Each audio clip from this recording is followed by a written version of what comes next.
Everyone, welcome back to learn with NK. तो आज की वीडियो हमारी जो है वो हमारे ईवीएस के मोस्ट रिपीटेड क्वेश्चन हैं, यानी वो क्वेश्चन जो सीटेट के एग्ज़ाम में बहुत बार रिपीट होते हैं। तो ये वीडियो उन सभी स्टूडेंट के लिए बहुत मोस्ट इम्पॉर्टेंट होने वाली है जो 14 दिसंबर और 15 दिसंबर को पेपर देने जा रहे हैं। ठीक है, तो इस वीडियो को पूरा देखें, अच्छे से देखें, क्योंकि इट इज़ वेरी हेल्पफुल। ठीक है, और PYQ मोस्ट इम्पॉर्टेंट इसलिए भी होते हैं क्योंकि सीटेट के एग्ज़ाम में मोस्ट ऑफ क्वेश्चन क्या होते हैं, रिपीटेड होते हैं हमारे। तो इसलिए हम बिना टाइम वेस्ट किए स्टार्ट करते हैं। सबसे पहले हम पहला क्वेश्चन देखते हैं। ठीक है, इसमें पहला क्वेश्चन जो है हमारा ये कह रहा है कि पूर्व काल में भारत में उगाए जाने वाले फल सब्जी। तो पूर्व काल में कौन से फल सब्जी उगाए जाते थे? Potato and tomato, cabbage and mangoes and banana, peas and bananas. तो हमारा जो राइट ऑप्शन होगा वो सी होगी, आम एवं केला। तो ये क्या है, यहाँ पे आपको आंसर की एक्सप्लेनेशन भी दे रखी है, तो ये आपके लिए और भी इम्पॉर्टेंट होगा, क्योंकि क्या होता है क्वेश्चन में जब एक्सप्लेनेशन दी होती है तो सारे ही कुछ बता देते हैं। तो अगर ऑल्टरनेट क्वेश्चन कोई दूसरा भी आने वाला है तो उसका भी आप आंसर दे सकते हैं। इसका तो राइट ऑप्शन जो है वो तो होगा हमारा ये आम और केला। क्यों? पूर्व काल भारत में उगाए जाने वाले फल सब्जी मटर एवं केला थे। केला के पौधे मूसा परिवार के हैं। मुख्य रूप से फल सब्जी के लिए इसकी खेती की जाती है। केले का सर्वप्रथम प्रमाण 4000 साल वर्ष पहले मलेशिया में मिला था। आम को अनुकूल जलवायु मिलने पर इसका वृक्ष 15 से 60 फीट की ऊंचाई तक पहुंच जाता है। वनस्पति वैज्ञानिक वर्गीकरण के अनुसार आम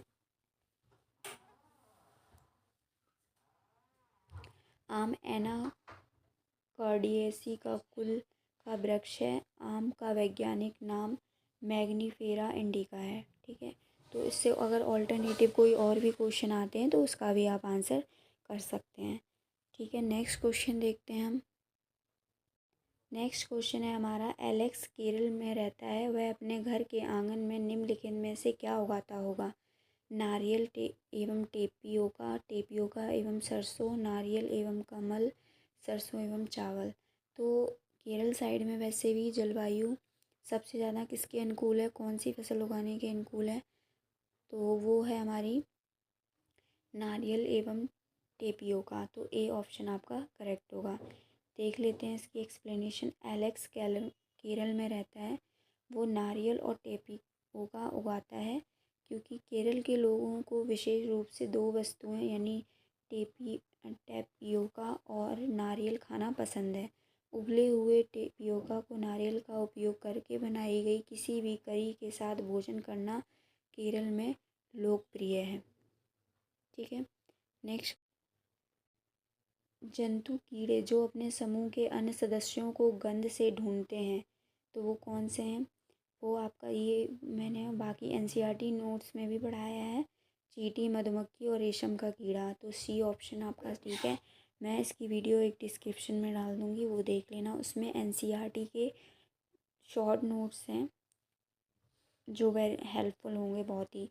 सभी जानवर, पक्षी और भी 1 to 5 जो भी NCERT बुक है उससे ही बनाए हुए हैं। इसकी एक्सप्लेनेशन देखते हैं हम। जो अपने समूह के गंध से पहचान लेती हैं, क्योंकि जब ये चलते हैं ज़मीन पे तो ये एक गंध छोड़ते हुए चलते हैं, जिसको बाकी पीछे चलने वाली चींटियाँ क्या होती हैं, उसको सूंघ के आगे रास्ता मिल जाता है उन्हें और वो एक ही रास्ते में सीधे चलती हैं। ठीक है, समर को एक प्रोजेक्ट के लिए ऐसे खाद्य सामग्री को चुनना था जो पौधे से ना लिया गया हो, वह चुनेगा। यानी पौधे से ना लिया गया हो। तो आपका क्या है? शहद, कटहल, मीट, दूध, अंडे एवं भुट्टा, सरसों, मछली, मांस, दूध, शहद एवं अंडे। तो दूध और शहद और अंडे ये क्या है? ऐसी खाद्य सामग्री हैं जो पौधे से नहीं लिया है। ठीक है, तो जो हमारा राइट ऑप्शन होगा वो डी होगा, क्योंकि इसमें कटहल आ गया जो कि पौधे को शामिल कर दिया, यहाँ भुट्टा आ गया ये भी पौधे, सरसों आ गया, तो हमारा यही डी ऑप्शन है राइट। नेक्स्ट क्वेश्चन देख, एक लोहार निम्न में से किन चीज़ों को बनाता है? मिट्टी का मटका, लोहार की बात की जा रही है। ईंट, कुल्हड़, खुरपी, आरी, कुल्हाड़ी, अंगूठी, आरी, चूड़ी, कुल्हाड़ी, ईंट, चूड़ी। तो चूड़ी भी नहीं है, इसमें नहीं आएगा, ठीक है। और ये आपका है, इसमें मिट्टी का मटका कुम्हार बनाता है, लोहार नहीं, तो ये ऑप्शन भी नहीं होगा, हमारा राइट ऑप्शन होगा बी, ठीक है। नेक्स्ट क्वेश्चन देखते हैं, निम्नलिखित में से कौन से राज्यों का समूह अरब सागर के तट पर स्थित है? तो उन राज्यों का समूह बताना है जो अरब सागर के तट पर स्थित हैं। तो पहला है केरल, आंध्र प्रदेश, गुजरात, ठीक है। केरल, तमिलनाडु, महाराष्ट्र, कर्नाटक, उड़ीसा, महाराष्ट्र और कर्नाटक, तेलंगाना और गुजरात। तो हमें अरब सागर के पास वाले बताने हैं, तो हमारा जो राइट ऑप्शन हो जाएगा वो बी।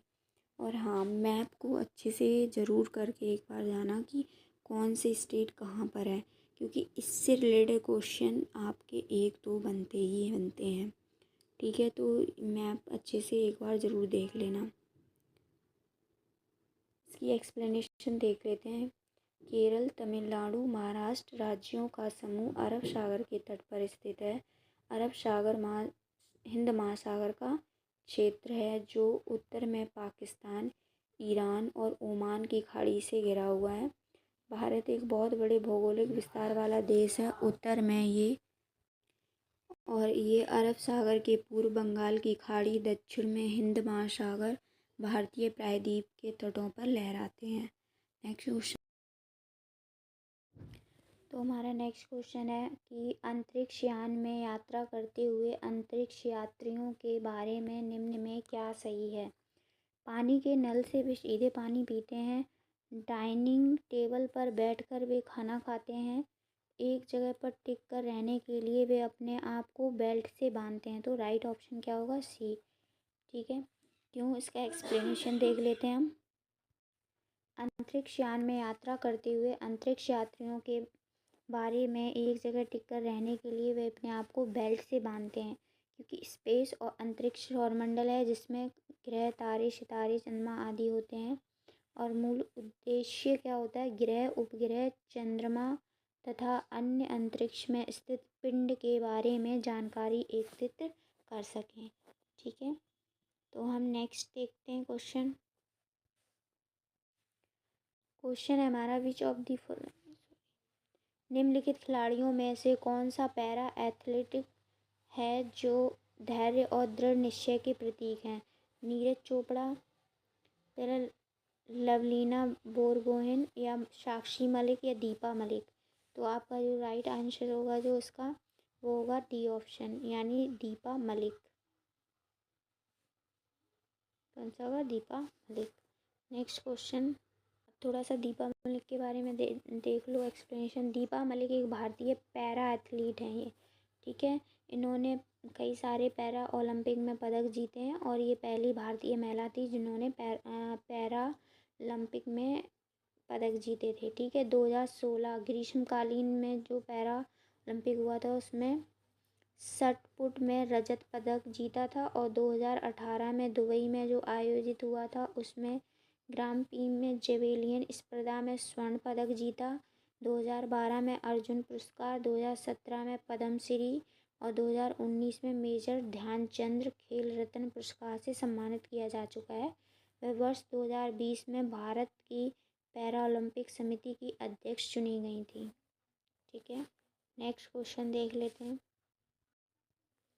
हमारा क्वेश्चन है, हरप्रीत अपने परिवार के साथ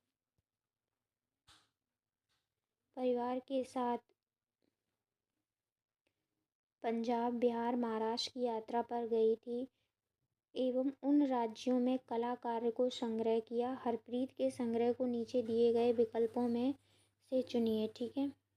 पहला ऑप्शन है हमारा पटचित्र कलमकारी मधुबनी, फुलकारी कलमकारी मधुबनी, कलमकारी पटचित्र वर्ली, फुलकारी मधुबनी वर्ली।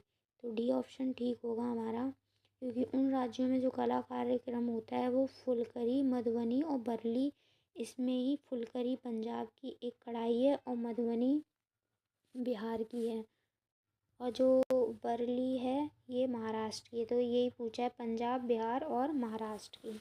नेक्स्ट क्वेश्चन देख लेते हैं। निम्नलिखित में से वीडियो कॉन्फ्रेंसिंग ऐप की कौन सी विशेषता सबसे अच्छे तरीके से प्रदर्शित कर सकती है कि बिना बोले संचार कैसे किया जा सकता है? वर्चुअल बैकग्राउंड स्क्रीन साझा करना, चैट में GIF, ऑडियो कॉल। तो डी ऑप्शन ठीक होगा, चैट में GIF।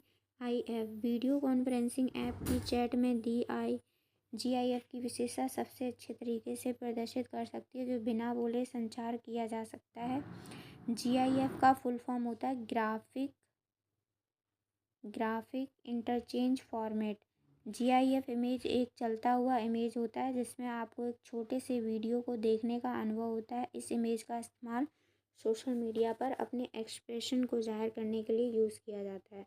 तो हमारा जो राइट ऑप्शन है वो सी है। कौन सा उदाहरण सक्रिय शिक्षण में व्यस्त छात्रों का सर्वश्रेष्ठ उदाहरण है? छात्र जोड़ियों में पारंपरिक शिल्प के पतन के शिल्पकारों की आजीविका पर पड़ने वाले प्रभाव पर चर्चा करते हैं। दूसरा ऑप्शन है शिक्षक द्वारा विषय का परिचय देने के बाद छात्र पाठ्यपुस्तक में मधुमक्खी के छत्ते की संरचना करते हैं। ये इतना इफेक्टिव नहीं है। नेक्स्ट, जोड़े में छात्र EVS पाठ्यपुस्तक में वर्णित पत्तियों के विभिन्न रंगों की सूची बनाते हैं। ठीक है, डी है हमारा, एक पाठ को पूरा होने के बाद छात्र कुछ परिभाषित शब्दों को परिभाषित करते हैं। तो इसमें राइट ऑप्शन, आपका जो राइट ऑप्शन होगा वो ए होगा। राइट ऑप्शन कौन सा होगा? ए। इसकी एक्सप्लेनेशन भी है, आपको देख छात्र जोड़ियों में पारंपरिक शिल्प के पतन के आजीविका पर पड़ने वाले प्रभाव पर चर्चा करते हैं। ये एक सक्रिय शिक्षण है जिसमें छात्र क्या हैं, व्यस्त रह रहे हैं और अपने विचारों को एक्सप्रेस भी करते हैं। तो सक्रिय शिक्षण क्या, एक सीखने का एक तरीका है जिसमें छात्र क्या होते हैं, एक्टिव रहते हैं और अनुभवात्मक रूप से सीखने की प्रक्रिया में शामिल होते हैं, जहां छात्र की भागीदारी के आधार पर सक्रिय सीखने के यानी एक्टिव लर्निंग के विभिन्न स्तर होते हैं।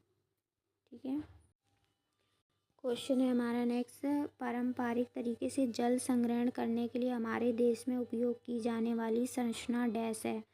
कौन है? ट्यूबवेल, स्टॉपवेल, बोरवेल या हैंड पंप? तो आपका राइट ऑप्शन होगा बी, स्टॉपवेल यानी बावड़ी। पारंपरिक तरीके में जल संग्रहण करने के लिए हमारे देश में उपयोग की जाने वाली संरचना बावड़ी है। जल संग्रह के प्रयास में बांधों, जलाशय, कुओं को खोदने, निर्माण आदि के लिए किया जा रहा है। कुछ देशों ने जल का पुनर्वर्तन और उसमें नमक दूर करने की प्रक्रिया पर जोर दिया है। जल संग्रहण के माध्यम से भूमिगत जल के पुनः नेक्स्ट क्वेश्चन है हमारा, आनुवंशिक और अर्जित लक्षण विषय आरंभ करने के लिए शुरुआत के समय में निम्नलिखित में से कौन सा कथन सबसे अधिक प्रासंगिक होगा? तो पहला ऑप्शन है हमारा, क्या आप अपने और अपने माता पिता के बीच कोई समानता पाते हैं? तो हमें यहाँ आनुवंशिक पूछा और अधिक अर्जित लक्षण के विषय में।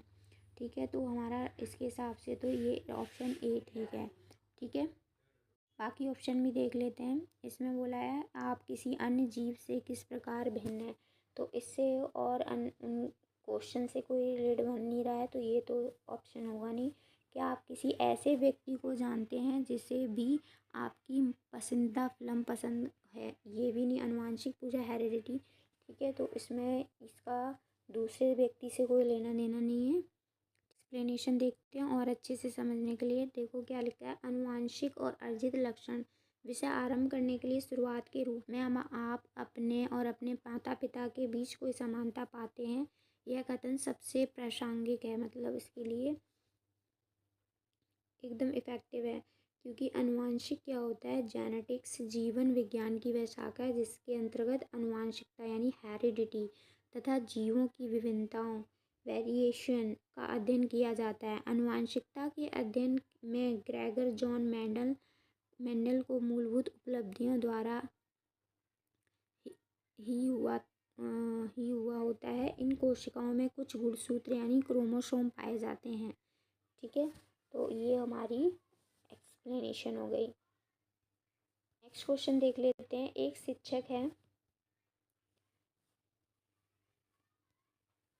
शिक्षक एक ऑनलाइन संसाधन का उपयोग करता है जो कि प्राकृतिक आपदाओं और ज्वालामुखी, भूस्खलन, एनिमेटेड वीडियो प्रदान करता है। निम्नलिखित में समझने के लिए पाठ्य पुस्तकों और अन्य स्रोतों की तुलना में इसमें सबसे बेहतर है। तो सबसे बेहतर तुलना में इस संसाधन का उपयोग सबसे बेहतर है। तो हम ऑप्शन देख लेते हैं। एनिमेटेड वीडियो प्रदान करता है। ठीक है, तो हम ऑप्शन देखते हैं इसके।